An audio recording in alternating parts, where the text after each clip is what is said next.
Hello दोस्तों, आपका स्वागत है हमारे चैनल पर। जब जब महाभारत के युद्ध की बात होती है तब तब एक ऐसे इंसान का नाम भी सामने आता है जिसकी वजह से ना कि पूरा महाभारत का अंत कुछ और हो सकता था, बल्कि वो अर्जुन को परास्त करने की क्षमता भी रखता था। जी हाँ, मैं आज बात करने वाला हूँ सूर्यपुत्र कर्ण के बारे में, जिनके बिना महाभारत की कल्पना करना भी अधूरा सा लगता है।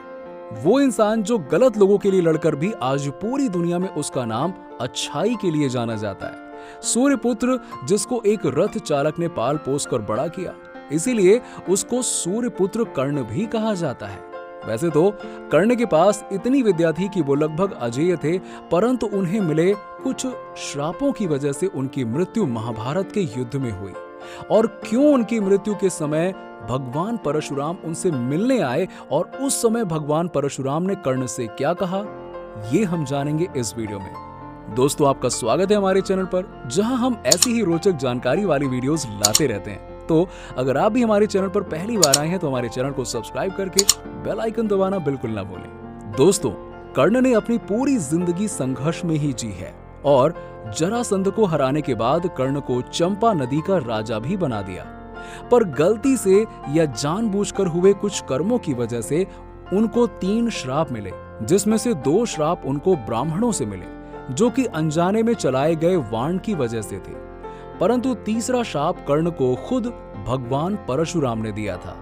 तो भगवान परशुराम ने कर्ण को श्राप क्यों दिया, इसका वर्णन भी महाभारत में बताया गया है। जब कर्ण छोटे थे और उनको धनुर्विद्या सीखनी थी, तो वो द्रोणाचार्य के पास धनुर्विद्या की शिक्षा लेने के लिए गए। परंतु एक रथ चालक का पुत्र होने की वजह से उनको वहां से लज्जित करके निकाल दिया गया, क्योंकि उस समय द्रोणाचार्य केवल बड़े घर के बच्चों को ही शिक्षा दिया करते थे, जिसकी वजह से कर्ण द्रोणाचार्य के गुरु भगवान परशुराम से धनुर्विद्या की शिक्षा लेने के लिए निकल पड़े। काफी मेहनत करने के बाद बड़ी मुश्किल से वो भगवान परशुराम के पास पहुंचे, जहां पर उन्होंने भगवान परशुराम से धनुर्विद्या सीखने की विनती की और भगवान परशुराम धनुर्विद्या सिखाने के लिए तैयार हो गए। भगवान परशुराम ने कर्ण को सालों तक धनुर्विद्या की शिक्षा दी, जिसकी मदद से वो बड़े से बड़े योद्धा को पल भर में राख कर सकते थे।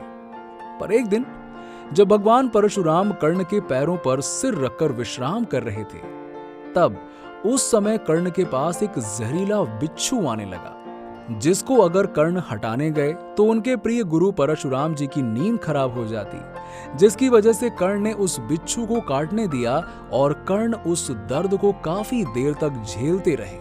पर जब कर्ण के पैर से खून बहकर परशुराम जी तक पहुंचा तो इससे उनकी नींद खुल गई और वो उठते ही क्रोधित हो गए और उन्होंने कहा, इतनी ज्यादा सहनशीलता किसी ब्राह्मण पुत्र में हो ही नहीं सकती, तो तुम जरूर कोई क्षत्रिय पुत्र ही होगे। कर्ण ने धनुर्विद्या का ज्ञान प्राप्त करने के लिए उनसे अनजाने में झूठ बोला था।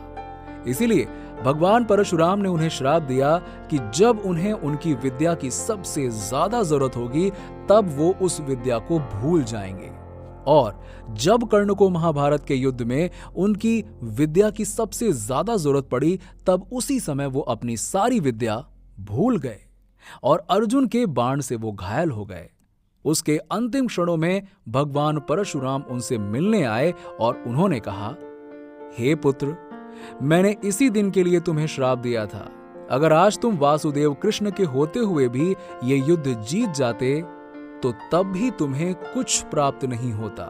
इसलिए हे दानवीर कर्ण, विजय पर सिर्फ और सिर्फ पांडवों का ही हक है और तुम जानते हो कि इस युद्ध में कौन सच्चा है और कौन झूठा।